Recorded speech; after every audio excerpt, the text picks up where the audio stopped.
여기 책상 위에 다리를 쭉 뻗은 채 거만한 태도로 전화를 받고 있는 한 남자가 있습니다. 남자는 자신이 이 분야의 최고의 전문가이며 보수만 두둑히 챙겨준다면 그것이 신일지라도 뒤탈 없이 완벽하게 처리해주겠다고 말하죠. 이렇듯 돈만 준다면 신도 없애주겠다는 이 남자의 정체는 바로 지구 9011의 데드풀이었습니다. 자신과 통화한 의뢰인을 만나기 위해 약속 장소로 향하는 데드풀. 그리고 그는 그곳에서 자신의 의뢰인이자 마블 유니버스의 우주적 존재 갤럭투스를 만납니다. 갤럭투스는 의뢰 내용을 전달받으러 온 데드풀에게 또 하나의 우주적 존재인 비욘더를 없애달란 부탁을 하는데, 그가 데드풀에게 이러한 내용을 의뢰하게 된 이유는 다름 아닌 비욘더가 자신의 엉덩이에 모독을 이식한 채 도망가 버렸기 때문이었죠.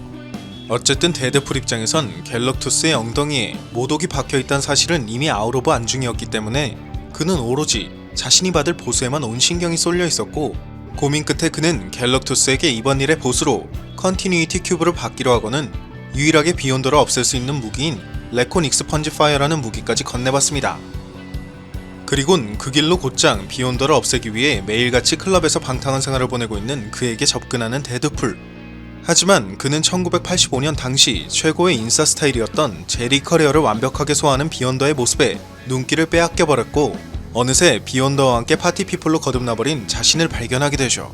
그렇게 자신의 임무를 망각한 채 비욘더와 함께 즐거운 시간을 보내고 클럽을 나선 데드풀은 그가 그렇게도 부러워했던 비욘더의 제리 커리어까지 선물 받게 되었고, 데드풀이 미처 놀랄 틈도 없이 이번엔 비욘더가 대기시켜놓은 리무진의 운전기사가 바비 오셔닉이라는 당대 최고의 가수라는 사실을 알게 됩니다.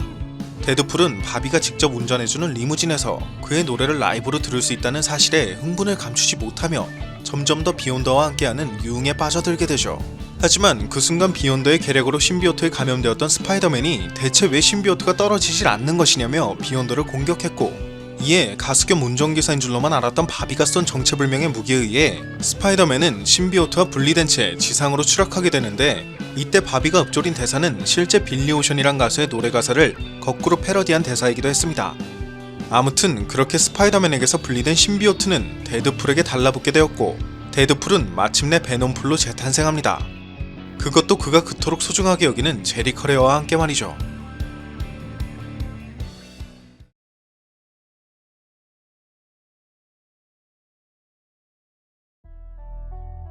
술과 파티로 보낸 지난 세월을 되뇌이며 어느 슬럼과 뒷골목에 주저앉아 있는 비욘더와 베놈풀, 그리고 그 옆에 자연스럽게 합석한 알코올 중독자가 되어버린 토니 스타크. 초점 없는 눈빛으로 멍하니 주저앉아 있는 베놈풀과 토니에게 비욘더는 나는 내가 가진 전능함으로 할 수 있는 일을 찾아 나서겠다며 돌연 그 자리를 박차고 떠나버립니다. 그렇게 한순간에 낙동강 오리알 신세가 되어버린 베놈풀은 그제서야 갤럭투스의 의뢰가 번뜩 생각났고 비욘더를 없애기 위해 레콘 익스펀지 파이어를 찾았지만, 그런 베놈풀에게 토니는 내 아이언맨 슈트를 처분하면서 내 총도 함께 팔아버렸다며 그래도 아직 장갑 한 짝은 남아있으니 나는 아이언맨이다 라고 말합니다. 그리고 그런 그의 이야기를 잠자코 듣고 있던 베놈풀은 조용히 일어나 토니를 에임이라는 일종의 테러 조직에 팔아버리죠. 하지만 고작 돈 몇 푼에 토니를 처분해버린 베놈풀은 금세 돈이 바닥나버렸고 안정적인 직업이 필요하겠다는 생각에 히어로가 되어보기로 마음먹습니다.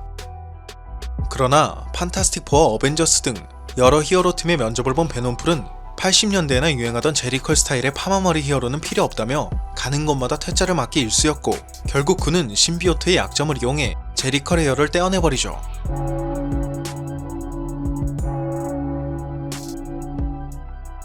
그렇게 8년 만에 되찾은 깔끔한 대머리와 함께 자신감도 함께 되찾은 베놈풀은 뉴욕을 지키는 최고의 히어로가 되기 위해 하루에 무려 16명의 강도를 잡는 활약을 하지만, 순식간에 히어로가 될 수 있을 거라 생각했던 그의 기대와는 달리 대중들은 그의 활약에 대해 무관심할 뿐이었습니다.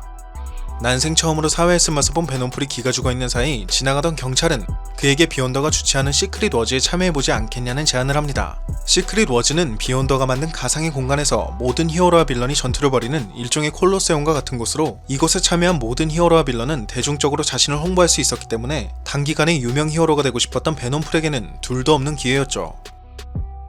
그렇게 곧장 히어로에 대한 부푼 꿈을 안고 시크릿 워즈 경기장에 도착한 베놈풀. 그러나 막상 현장에 도착한 베놈풀은 경기에 참여하기도 전부터 너는 생김새부터가 빌런이라는 센트리의 비난을 받았고, 이에 그는 다른 히어로들의 복장과 외모를 지적하며 나름 조리있게 반박을 시도해봤지만, 빌런이 되지 않을 거면 닥치고 꺼지라는 식으로 나오는 센트리의 반응에 자리를 박차고 나와버립니다.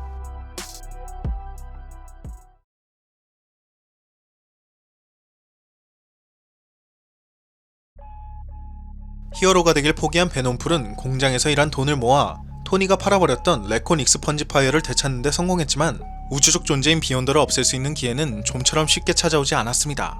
그러던 중 베놈풀은 비욘더의 여자친구인 카니지 컬과 함께 TV쇼에 출연하게 되었는데 방송 도중 카니지 컬이 비욘더의 아이를 임신했다는 것이 밝혀지며 모두가 충격에 빠진 사이 상상치도 못했던 거대한 존재 갤럭투스가 등장합니다. 그리고는 카니지 컬이 임신한 그 아이는 비욘더의 아이가 아닌 내 아이다 라는 개막장 아침 드라마급 반전을 보여주죠.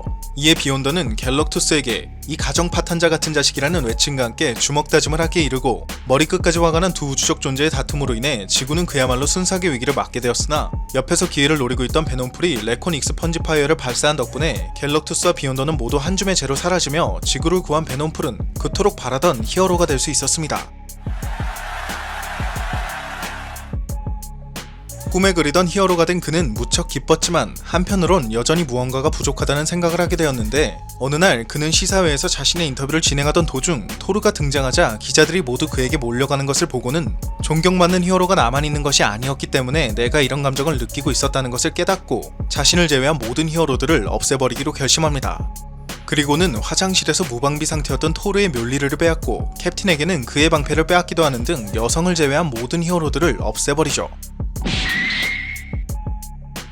그렇게 오로지 자신만이 주목받을 수 있는 왕국을 건설한 베놈풀. 그러나 그는 여전히 마음 한구석에 허전함을 채울 수 없었고 오히려 자신이 곧 법이 되어버린 이 세상에선 더 이상 그 어떠한 성취감도 느낄 수 없게 되었다는 것을 본인 스스로도 서서히 깨달아가고 있었습니다. 베놈풀은 갈수록 심해져만 가는 공허함에 결국 닥터에게 자신의 상태에 대한 조언을 구하게 되었고 닥터는 그런 베놈풀을 향해 피해망상증에 빠진 머저리라는 냉철한 답변을 하죠. 그러자 자신의 눈치를 전혀 보지 않는 듯한 닥터의 답변에 화가 난 베놈풀은 닥터를 그 자리에서 없애버리곤 그대로 병원을 박차고 나와버립니다. 하지만 그런 베놈풀의 눈앞에 보인 건 자신이 가는 길목마다 머리를 조아리고 있는 대중들의 모습이었고 이에 베놈풀은 생각했습니다. 내가 그토록 바랬던 대중들의 관심이 과연 이런 것이었을까라고 말이죠. 그렇게 자신에게 끝없는 질문을 던지며 집에 도착한 베놈풀은 갤럭투스와 비욘더를 없앤 후 줄곧 서랍 속에만 넣어두었던 레콘 익스펀지파이어를 꺼내들고는 말했습니다. 이제서야 가장 중요한 것이 무엇이었는지 깨닫게 되었지만 되돌리기엔 너무 늦은 것 같다고. 그렇기에 나는 내가 만든 이 잘못된 세상과 함께 사라지는 길을 택하겠다고.